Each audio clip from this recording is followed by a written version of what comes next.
একাকিত্ব এটি সবসময় কষ্টের হয় না। কিছু কিছু একাকিত্ব নেয়ামত। রবের জন্য যে একাকিত্ব, সে একাকিত্ব কখনো কষ্টের হয় না। হৃদয়টা ভেঙে আজ চুরমার। কোথাও কোনো আশার আলো নেই, চারদিকে ঘুটঘুটে অন্ধকার।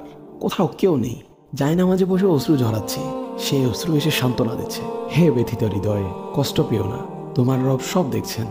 মনের ভিতর জমিয়ে রাখা এক সমুদ্র পরিমাণ কষ্ট, যা কেউ কোনোদিন বুঝেনি, বুঝার চেষ্টাও করেনি। সে কষ্টের কথা তোমার রব তো জানেন। তিনি তোমার সহায় হয়েছেন বলেই তো তোমায় একাকিত্ব দিয়েছেন, যাতে তোমার কষ্টের কথা তোমার রবের কাছে বলে হালকা হতে পারো, তোমার দুশ্চিন্তার কথা রবকে বলে নিশ্চিন্ত হতে পারো। হে ব্যথিত হৃদয়, তুমি কি জানো না তোমার রব যে অসম্ভবকে সেকেন্ডের মধ্যেই সম্ভব করতে পারেন?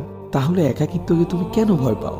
যে একাকিত্ব তোমায় বারবার রবের দিকে নিয়ে যায়, রবকে স্মরণ করিয়ে দেয়। হে ব্যথিত হৃদয়, কষ্ট পেও না। শীঘ্রই তোমার রব তোমাকে এত দিবেন যে তুমি সন্তুষ্ট হয়ে যাবে।